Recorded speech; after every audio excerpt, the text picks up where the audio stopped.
I was always surrounded by music. I didn't know any better. I just thought everybody sang because there was just always music and rehearsals and concerts. And I think I didn't have a choice. And luckily, I was blessed with the talent. Hi, Michelle. How are you? Fine, and you, Petra. It's wonderful meeting you at last. Yeah, I know. It is wonderful. Are you in Pretoria? I'm in Pretoria at the moment, in Centurion, in a suburb. That's where I live, and I'm here in my house today. Oh, that's great. Oh, wonderful. Yeah, I know Centurion. I know approximately where that is. So, Um, but tell me, you are a soprano in South Africa, right? and tell me a little bit about your journey. How did you start singing? Oh, it feels like many moons ago. I started singing when I was 3 years old. I made my debut with my mother, Soprano Barbara Veenemans, on stage singing an Afrikaans art song by P.J. Lemmer, Sprutenoi. And that wonderful song that my aunt Leonore made famous, Liefste Madeleine. So I was only 3 years old, can you imagine? And I made my stage debut with them Well, at the age of 3. That's amazing. Well, I know your mum and I know your aunt. I know, not know, but I know of them because I grew up with, my dad had the records of them in the house and we heard them singing. And so it's wonderful that you grew up in that environment of a musical family. That's right. I was always surrounded by music. I didn't know any better. I just thought everybody sang because there was just always music and rehearsals and concerts. And I think I didn't have a choice. And luckily, I was blessed with the talent. And I grew from very, very small, learning how to sing and see how people perform on stage. I was lucky. Yeah. And did your mum have a lot of input in your training? Yes, she was my first teacher, of course, starting at a very young age. She taught me um, how to sing properly because she comes from a Welsh background, Welsh teaching background. Really? And, they are very, very good singers and very good teachers. Her teacher was Gladys Jones Weber, and they concentrate a lot on diction, the way you pronounce your word, and the way you sing with a natural voice. And that is what she taught me since I can remember until today. She is now 83, and she is still one of my most treasured teachers and critics, Okay. because you cannot sing without having that constructive critic that will tell you precisely, this is what is wrong, this is what can be better. And I need that every day. And it's wonderful to have a person like that in your life. Yeah, but now it's wonderful to have a person like that in your life. But if it's your mother, do you sometimes argue with her? Because I have a daughter and I just want to now have it on record. Oh my goodness.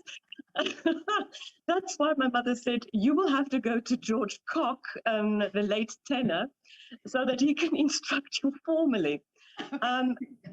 We are arguing constantly, and I think people think we are actually fighting. It sounds like we're fighting, but it's not. We are just arguing, and I will never agree with her. And in Yeah. the end, I will do precisely what she told me. I That, never let it be matter that I'm agreeing, but in the end, I'm always doing what she's telling me. this sounds very much like me and my daughter. So Absolutely. but now you grew up now in the singing in singing, and your mother and your aunt, they were in the more, how I don't want to sound negative, but it was a different time in South Africa with the arts. there were more opportunities and so on. But now for you, can you see the difference, and can you find a way that you can also develop yourself in this art world in South Africa at the moment? Yes, when I started singing, the State Theatre closed down. Just when I started singing. So I lost out on that opportunity to be able to sing for PACT, because PACT, the Performing Arts Council, was stationed here in Pretoria, and I lost out on that opportunity. And it was really sad. I always told them they had all the opportunities, and we've got the digital era. Where we can make lots of recordings that they were not able to do in those days. You had to have a contract, if they wanted to do recordings. Then I decided I'm not going to do a real opera career. I love doing concert work. Because I have a full-time job as well. I am not, free to go away for 6 weeks or more at a time and do an opera, work in the day, and then perform big arias in the evening. So it's better for me to do concert work. And that is what I specialized in. And I created my own platforms and my own concerts so that I can live out my opera talent in that way.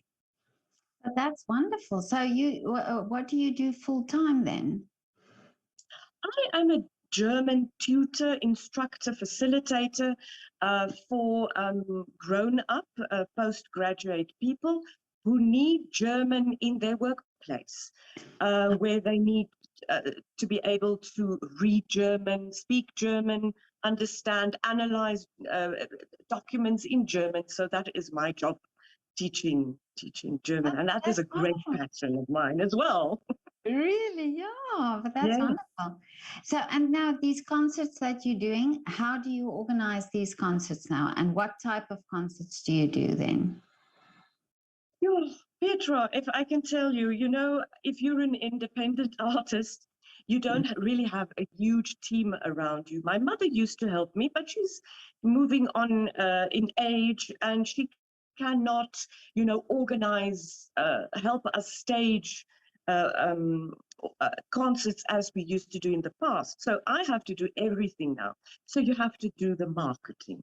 You have to organize the venue. You have to organize your musicians that you're going to work with and your rehearsal times. And wherever you have the opportunity to perform, it's a lot of work. So you become everything in the end. But it's worthwhile doing. I love doing, of course, performing in a theatre. That is I can get the opportunity to perform in a theatre. That is always wonderful. But we don't always get. So once or twice a year in the past, before COVID, I would then organize my own concerts in a beautiful chapel in Pretoria, where we would do beautiful Baroque music and church music, oratorium music, even opera. Well, you can do whatever you want. And that is what I keep myself busy with. Yeah, and the audiences, are they, is it easy to get audiences for these concerts? Yes, we have our regular concert goers, our audience. But our audience is older than than we are. We always sing, we are young people singing for an older audience. And it becomes more difficult because it's not always safe for them to go out in the evenings. So you must choose your time better, like in an afternoon, a Saturday afternoon or a Sunday afternoon or a morning concert to attract your audiences. They are still willing to come. We'll see after COVID if that will still be the case. At the moment, we do lots of recordings and try to reach out to our audiences in that way. And how do you see the future for young singers? young classical singers in South Africa? What do you think they should be doing to get a younger audience and to do concerts? It is a very difficult question. I take my little niece. I've got a little blind niece, my brother's little daughter, and she is 17 years old now, and she has this fantastic voice and talent, and it's developing in the correct way. And then I get worried because what will her future be in South Africa to start with? Maybe she will also be, because she's blind, probably also do a concert career. Training opportunities are scarce. You have to either go to a very good university with a music school. Cape Town has got a wonderful music school at the university there. And then most of our singers I see have to go abroad to be able to follow a career. And that is sad. We lose them. Luckily, we've got digital platforms. We see them, but we don't really enjoy them in a live concert or a live performance or a live opera for that matter, because that is not happening really anymore, unfortunately. So those who are starting out will have to search for a very good teacher, a very good school, and then take it from there and go abroad. That is all that I can say, because you will not make money here staying in South Africa. You cannot. I cannot make money being an opera artist. It's not possible because we don't have the opportunity.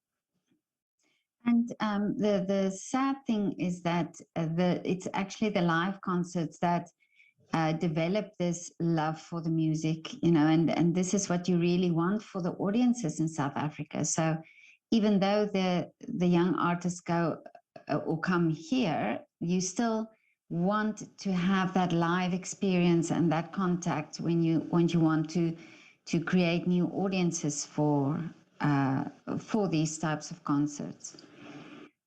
Yes, you need a live audience, because I always say when I perform, for me personally, is when I am in front of an audience, that is the best rehearsal I can have. It feels like a rehearsal because now I'm learning again, a new audience, new material that I'm singing and performing, and I'm learning because next time I might do better again.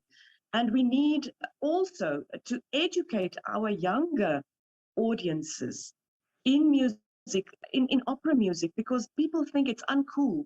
Young people think it's very uncool because they think it's too conservative. I don't know what they think, but we need to pull them in, and we need to perform more at schools, maybe. You know, in the olden days, they had school programs where the opera companies went to the schools where they performed a light opera in a shortened version, or sent even the symphony orchestras to the schools, where they introduced a huge symphony orchestra on stage to the children. Usually my mother said she was one part of those programs. Then the children would sit like this, oh my goodness, boring, boring, boring. And after they've started entertaining them with the orchestra, they didn't want them to leave. Mm-hmm. And that is how you can create a younger audience, by taking your music to them. They will not necessarily come to you, but you will have to go to them, definitely. Yeah, and I also think it's that if you don't come from a musical family, or if you don't hear the music as a child, at least at school, there is a possibility that you can be exposed to that, and you never know which child just, you know, lights up from that and wants to follow that career, or just wants to know more about the music, to be a audience member that can appreciate the music. I think that is so important, and I would so love to think that you know, more can be done in schools in the arts, especially in a country like South Africa, because I think art is something that brings communities together and cultures together, and it's known that in South Africa there are so many cultures, and wouldn't that be such a lovely way to bring people together? Absolutely, that's the only way. I think the only way we can. It's one language that we all speak all over the world, and that is music. And if we can bring people together, and and we have wonderful singers, most talented people dance. They don't have to even have instruction. They have rhythm. They have music in their voices, in their soul. People, we have that, and we must develop that, and we must bring the music to the people. Like people said, like a child that goes to a ballet performance, and then she sees, as a little child sees this ballet dancer and says, but that is actually what I wanted to do all my Yeah. life, and she becomes this prima donna and a prima ballerina on the stage, just because as a child she was or he was exposed to a concert or a performance. And I Yeah. think the same with music as well. When you can hear, oh, and just listen to those wonderful high notes, I'm sure I can do the same thing.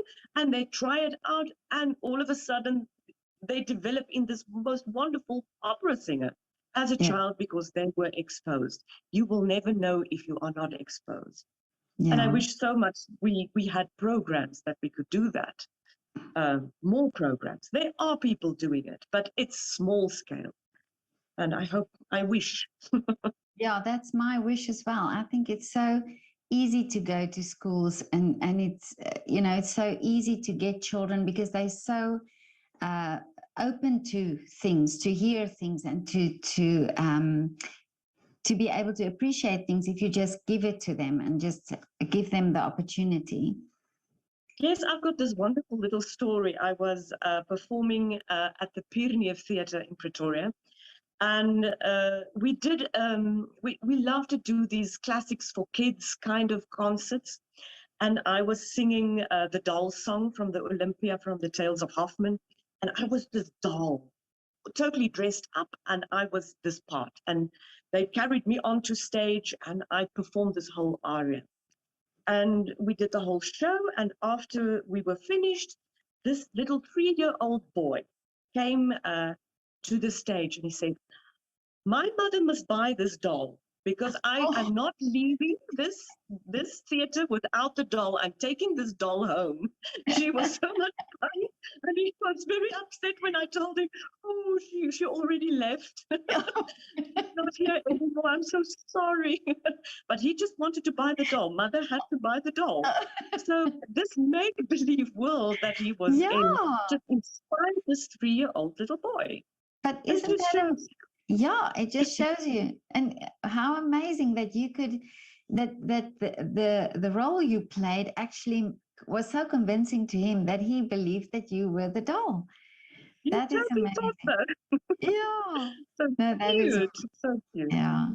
But also we have in South Africa a beautiful Afrikaans songs that and also I spoke to Anina Wasserman, and Yes. she also talked about Mimi Kurtse, who really used these Afrikaans lieder, and she sang it. And is it still something that's been sung in South Africa by you as singers?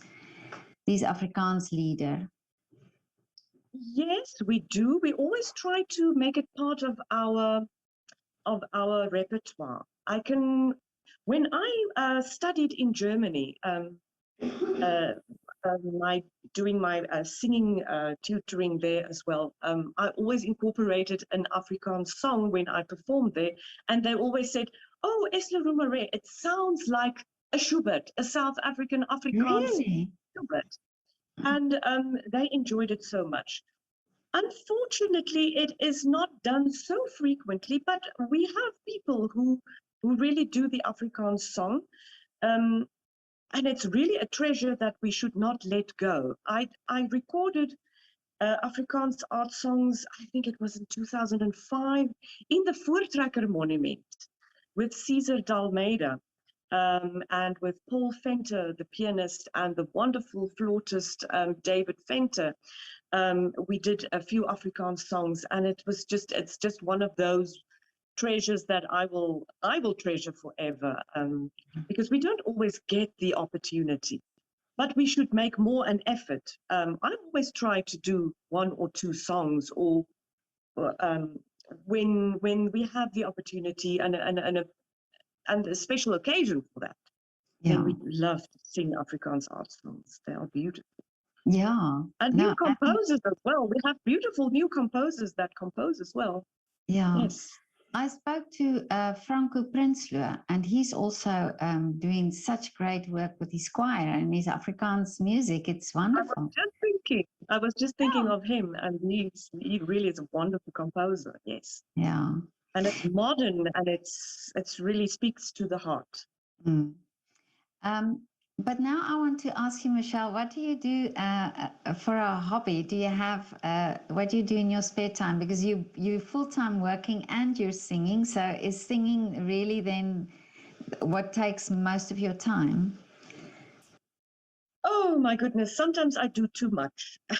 I love recording. I did a course in recording, so I love doing recordings. I help young little beginner singers to do demo recordings as well. I do music production, digital music production. I always like to play around doing and making tracks and see what I can do with music like that. Music is my hobby. Singing is my hobby. I teach my little niece as well and try to develop her wonderful talent. That's what I keep myself busy with. And I'm always busy with a new project. What can we do next? What can we do that's different? What can we do that we can entertain our audiences with? That's not the same that everybody does. It gets boring if everybody does the same thing over and over again. So we're always trying to think of something new to do. Well, this is what all the South African artists I speak to, I get this impression that you all are just doing things, you know, and you're also resilient and you're just innovative and you just try and get the music, keep the music living in South Africa. We have to, otherwise we don't have a goal anymore. And you know, a singer that doesn't sing, you lose your ability. You have to sing constantly. It's like an athlete. You have to practice and you have to stay in shape. And if you don't stay in shape, you actually start again all over again with your exercises. So we need to always sing and always perform. Otherwise you lose your edge. You lose your standard. And we have to keep going. And that's why we're always trying, what a new show, what are we going to do next? And that keeps us busy and thinking. Yeah, but that's wonderful. But now, Michelle, what is the wish for you here now for the future? The future is COVID must just go away, so that we can just move on with our lives. For my voice is changing. You know, I've reached that age where I can now start moving over to a more dramatic repertoire. And I am now, you know, testing and see where the voice can take me. I used to be a very high coloratura, and now I am becoming a little bit more lyric dramatic. And that is very, very interesting for me. You know, we're not singing coloratura that is so, you know, you have to be technically so fit to do that. And now I can sing more dramatic, always like these death scenes that we don't get as coloraturas to sing. You know, where you go really into your emotions and really get in connection with the music. And I'm loving every note of it. Really? So that is what I want to do as from now. Oh, okay. So does this take now a time to develop to get into that voice or to that range? It doesn't develop. I think the voice does it on its own. It is just new repertoire that you have to study and get into connection with, and then to see how far you can push, because you are older and maturer now. You can think bigger than I used to when I was 20 or 30 for that matter. So I can really push it now and sing very loud and very dramatic. And it's coming naturally, and I'm enjoying it very much. Oh, that's wonderful. Well, I would love to come and see you in concert one day. That would be so great. Absolutely. Yeah. That'll be wonderful. Yeah. And I love the operetta music. You are sitting there in Austria. Operetta music is just part of my soul. I think that is also Really. music that I grew up with. And it's really a huge part of my repertoire. And that is what the South African audiences love, is the lighter classical music. Lighter arias that we do, and it's fun, and it's not so dramatic and melodramatic. It's always a good ending to the story, and it's just operettas. And because I can speak the German language, you really can live it, and you can live and speak every note and enjoy and understand what you're doing. That's my passion.